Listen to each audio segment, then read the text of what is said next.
Minha irmã, que é infértil, ficou furiosa quando soube da minha gravidez, dizendo que roubei a chance de alguém que realmente merecia. Minha mãe apoiou ela e me expulsou de casa. Tenho 30 anos e nunca imaginei que minha família brigaria comigo por eu ajudar crianças carentes. Tudo começou há 7 anos, mas preciso compartilhar o que aconteceu na semana passada. Aos 22, depois da faculdade, comecei a atuar como mentora de jovens em situação de risco num centro comunitário. Foi lá que conheci Mary, uma menina de 10 anos com dificuldades escolares causadas pela instabilidade familiar. A mãe dela, Amanda, de 35 anos, trabalhava muito e enfrentava sérios problemas pessoais. Nos víamos 2 vezes por semana com aulas e atividades. Após 6 meses, Amanda me ligou tarde da noite, desesperada, tinha sido despejada e não conseguia encontrar moradia acessível. Pediu que eu ficasse com Mary por algumas semanas enquanto tentava se reerguer. Como eu morava num apartamento de 2 quartos, aceitei. 2 semanas viraram 2 meses, depois 3. Amanda aparecia às vezes, mas continuava enfrentando dificuldades. A coordenadora do programa sugeriu que eu me tornasse mãe adotiva para poder amparar Mary legalmente. Depois de cumprir as exigências do processo, Mary foi morar oficialmente comigo 6 meses mais tarde. Amanda e eu mantivemos contato frequente. Mary sabia que sua mãe a amava e que eu nunca tentei substituí-la. Quando Mary tinha 12 e eu 24, Amanda e eu tivemos uma conversa difícil. Ela já tinha uma renda estável, mas ainda vivia em um local inadequado e tinha medo de tirar Mary da escola onde finalmente ia bem. Concordamos que o melhor seria eu obter a guarda legal. Amanda assinou os papéis em meio às lágrimas, pensando no bem-estar da filha. A partir dali, começamos uma nova fase. Mary prosperou, fez amigos, se destacou na escola e continuou próxima da mãe, que ligava sempre e a visitava nos fins de semana. 2 anos depois, Amanda me procurou de novo. Estava lutando para criar o filho mais novo, Ethan, enquanto trabalhava o dia todo, e queria que eu cuidasse dele para que os irmãos ficassem juntos. Refleti bastante antes de aceitá-lo. Usei minhas economias e me mudei para uma casa com 3 quartos e quintal. No novo trabalho, conheci Kevin, de 31 anos. Nos relacionamos por meses, até ele receber uma proposta em outro estado. Terminamos antes de eu descobrir que estava grávida. Hoje, estou com 25 semanas de gravidez do meu primeiro filho biológico. Minha irmã mais velha, Emily, de 35 anos, tenta engravidar há quase uma década, sem sucesso. Cada tratamento de fertilidade fracassado foi um golpe para ela, que sempre sonhou em ser mãe. Ela foi presente na adaptação de Mary, ajudando com roupas, brinquedos e passeios. Também acolheu Ethan com carinho, mas suas visitas diminuíram. Alegou que era por causa do trabalho, mas acho que ver as crianças lhe doía. 3 semanas atrás, contei à família sobre a gravidez. Meus pais ficaram felizes. Emily apenas me deu parabéns de forma fria e mudou de assunto. Depois disso, ela passou a ignorar minhas ligações e mensagens. Semana passada, fomos todos convidados para o jantar de domingo na casa da minha mãe. Fui sozinha, pois uma amiga cuidava das crianças. Durante a refeição, meus pais fizeram várias perguntas sobre o bebê, e Emily ficou em silêncio, saindo quando o assunto voltou ao bebê.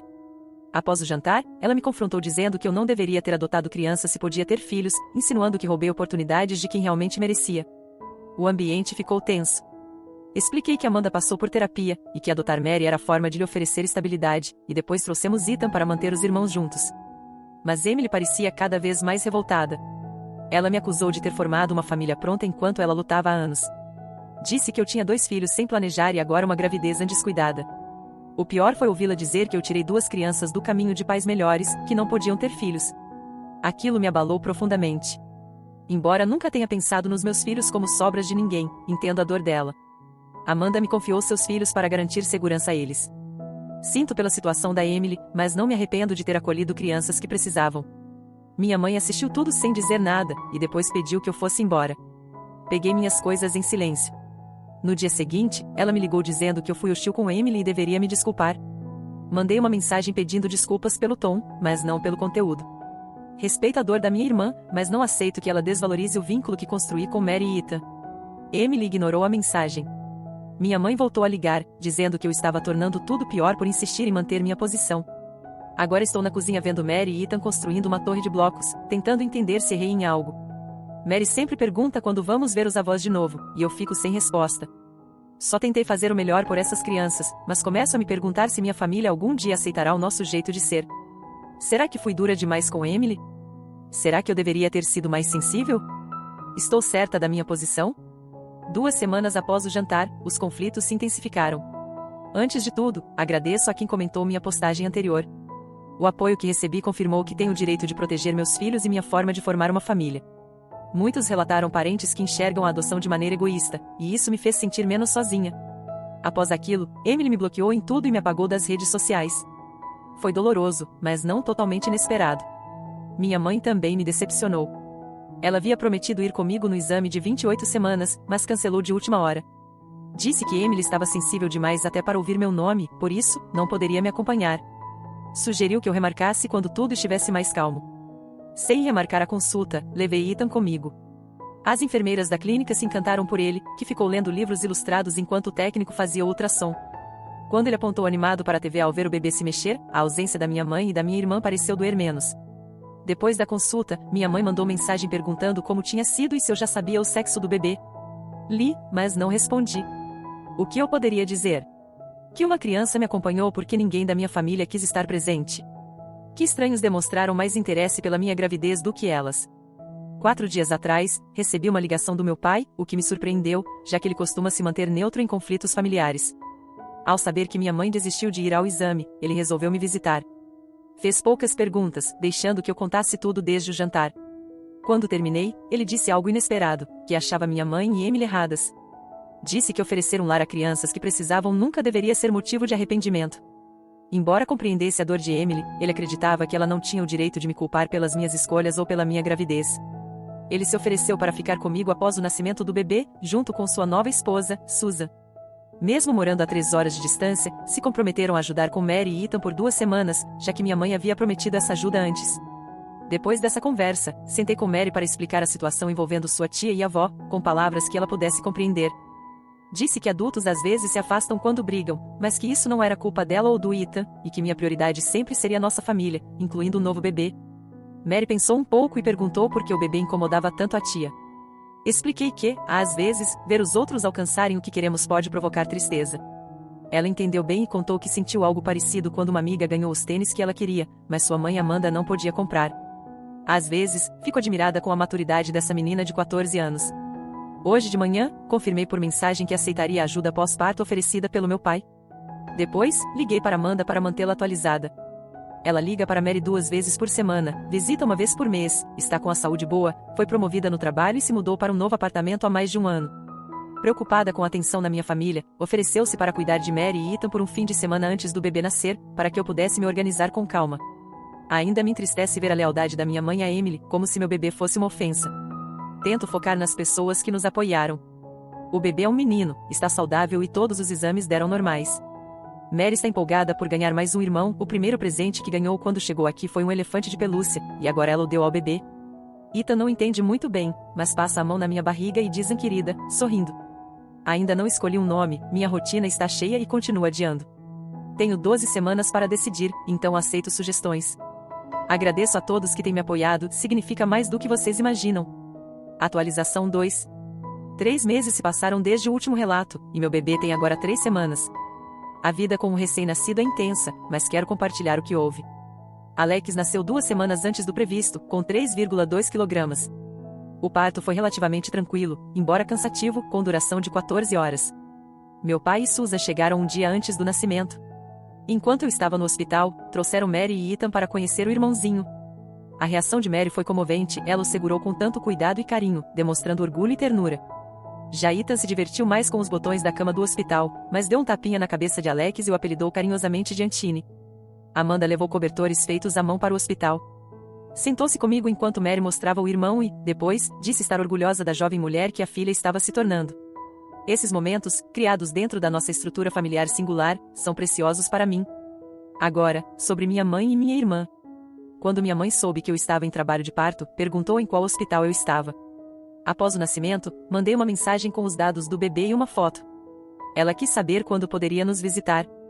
Respondi que, depois de conversar com meu pai, havia decidido limitar as visitas nesse início e só receber apoio imediato. Recebi várias mensagens dela, dizendo que eu estava a punindo por apoiar Emily e que um bebê deveria unir a família. Mas eu precisava de paz para me recuperar. Meu pai reforçou a decisão e pediu que ela respeitasse. 1 semana depois, chegou um grande presente para Alex, um berço caro e várias roupinhas. No cartão, apenas os nomes de Tom e Emily, sem nenhuma mensagem. Liguei para agradecer a Tom, e ele ficou surpreso. Contou que foi Emily quem sugeriu o presente, mas que ela ainda não estava pronta para conversar. Agradeci o gesto e disse que a porta estaria aberta, se um dia ela quisesse dialogar. 2 dias depois, minha mãe apareceu de surpresa na minha casa. Ethan estava na creche, Mary na escola, e meu pai com Susan tinham saído para fazer compras. Eu estava sozinha com Alex, que havia acabado de dormir. Ela tocou a campainha várias vezes, acordando o bebê. Quando abri a porta, ela entrou direto e foi até o berço da sala, pegando Alex nos braços antes que eu dissesse qualquer coisa, emocionada por conhecer o neto. Me senti invadida por sua atitude, mas tentei manter a calma para não estressar o bebê. Pedi que se sentasse e expliquei que, apesar de estar feliz pelo interesse, não era certo invadir minha casa sem aviso. Disse que, se ela quisesse fazer parte da nossa vida, precisava respeitar meus limites. Ela rebateu dizendo que, se eu não tivesse escondido o bebê da família, essas medidas não seriam necessárias. Quando meu pai e Susan chegaram, notaram minha expressão e logo entenderam o que havia acontecido. Meu pai a orientou a ir embora. Mais tarde, ela ligou chorando, dizendo que eu estava colocando todos contra ela. No dia seguinte, recebi um e-mail longo de Emily. A terapeuta sugeriu que ela escrevesse seus sentimentos sem enviá-los, mas mesmo assim ela mandou. Pediu desculpas, mas também me culpou, dizendo que suas palavras no jantar foram ofensivas porque minha facilidade em ter filhos parecia um ataque pessoal à dor dela.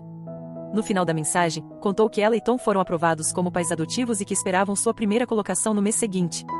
Segundo ela, o terapeuta ajudou a entender que seu ressentimento em relação a mim era injusto e que acolher uma criança poderia ser sua forma de cura. Ela afirmou que ainda não estava pronta para me ver ou conhecer o bebê, mas queria buscar uma reconciliação. Desejei sorte na primeira colocação e a parabenizei pela aprovação, oferecendo conselhos com base na minha experiência como mãe adotiva e me colocando à disposição para conversar quando ela estivesse pronta.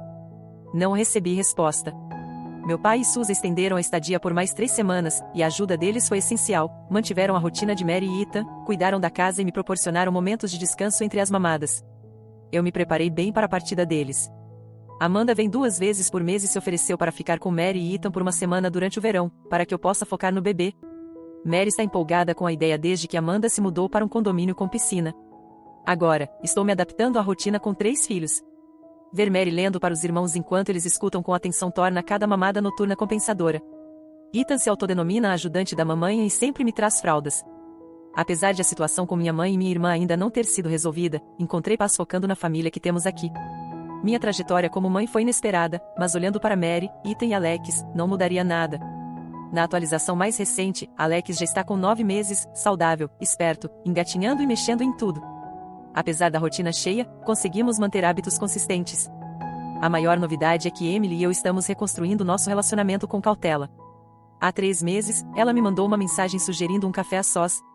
Pedi que Amanda cuidasse das crianças e fui ao encontro, num local entre nossas casas. No começo, falamos apenas sobre o clima e cortes de cabelo, o que tornou a conversa meio estranha, mas logo ela me mostrou uma foto de Marcos, o primeiro filho adotivo dela. Ao falar sobre Marcos, seu rosto mudou. Contou que ele ama dinossauros, tem dificuldade de leitura e verifica embaixo da cama à noite com medo de monstros. Ela falou dos pesadelos, da desconfiança inicial, das reuniões com assistentes sociais e da convivência com a família biológica. Então, disse algo que mostrou o quanto amadureceu. Eu errei. Achei que adotar curaria meu vazio. Mas não é sobre mim.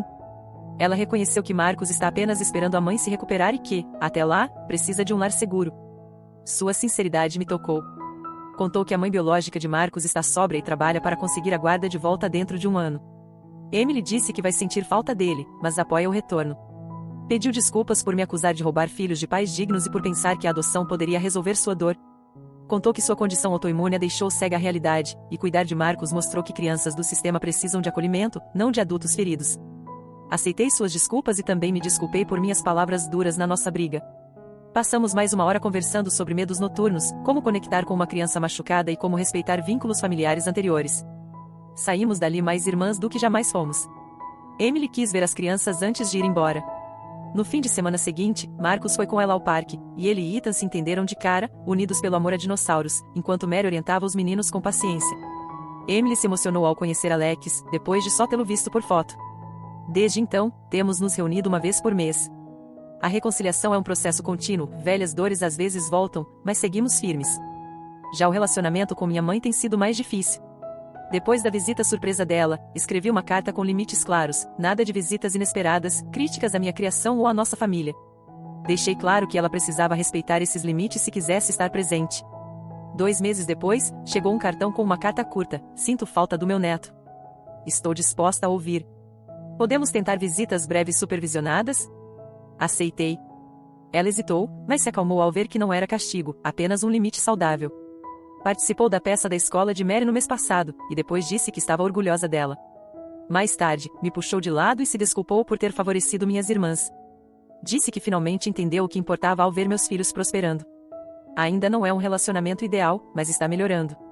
Amanda continua conosco, e no mês passado apresentou seu novo namorado a Mary e Ethan durante o jantar. Foi comovente ver como ela os envolveu e reforçou a importância da minha presença na vida deles. Essa experiência me ensinou que família se constrói com cooperação, não com competição. Mary fez 16 anos na semana passada e me chamou para conversar enquanto preparávamos seu jantar de aniversário. Ao longo dos anos, discutimos a possibilidade de adotá-la, mas deixamos a decisão com ela.